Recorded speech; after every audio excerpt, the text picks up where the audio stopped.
homme espère quelque chose, s'il y a quelqu'un qui n'espère rien, alors je lui propose des choses, au moins deux choses.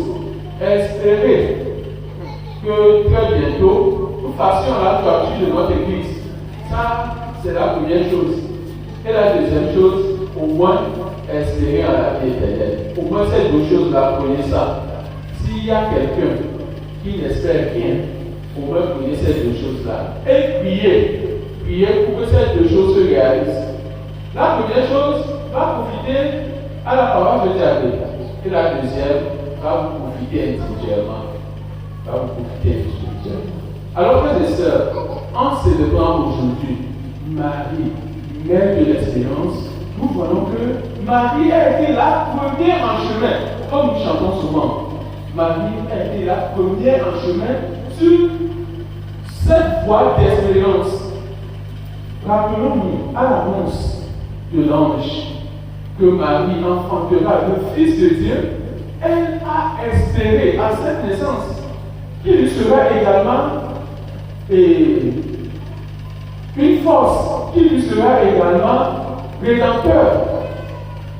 Alors Marie a espéré à cette naissance du Sauveur que tout le peuple d'Israël attendait. Aujourd'hui, nous venons de l'écouter. Ce soir, nous venons de l'écouter dans l'Évangile. Marie espérait que son fils fasse quelque chose à ce couple, à ce marié. Que son fils fasse quelque chose parce qu'elle sait qu'il peut le faire. Marie sait que Jésus peut faire quelque chose pour ce couple. Elle a espéré. Au pied de la croix, Marie était là avec la peau du Jean et espérait à cette manifestation de Dieu et la résurrection. Marie espérait. Alors, ayant vécu cette expérience, ayant bénéficié des mérites de la résurrection, dont elle aussi espérait avoir part, elle fait partie de ceux qui vivent la gloire de Dieu, de ceux qui vivent dans le royaume des cieux.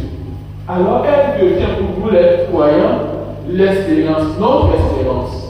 Marie devient pour vous les croyants notre espérance. Elle devient également le réconfort pour nous les chrétiens qui sont désespérés de la vie. Marie devient alors un réconfort pour nous.